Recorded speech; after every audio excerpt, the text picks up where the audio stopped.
वडोदरा के अकोटा क्षेत्र में बीजेपी कार्यालय से महज 100 मीटर की दूरी पर गटर की समस्या विकराल रूप ले चुकी है।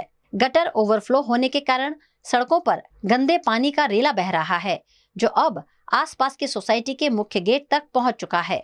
इस स्थिति से स्थानीय लोगों में भारी नाराजगी और आक्रोश देखने को मिल रहा है। इलाके में फैली तेज दुर्गंध के कारण रहवासियों का जीना मुश्किल हो गया है। खासकर बच्चों और बुजुर्गों को अधिक परेशानी का सामना करना पड़ रहा है। स्थानीय लोगों का कहना है कि उन्होंने कई बार प्रशासन से शिकायत की, लेकिन अब तक कोई ठोस कार्यवाही नहीं की गई है। लोगों ने स्वास्थ्य पर खतरा मंडराने की भी आशंका जताई है।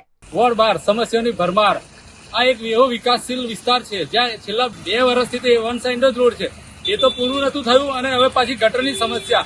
આ વિકાસ છે 30 વર્ષનો, જે ભાજપના શાસન જે 30 વર્ષનો વિકાસ થયો।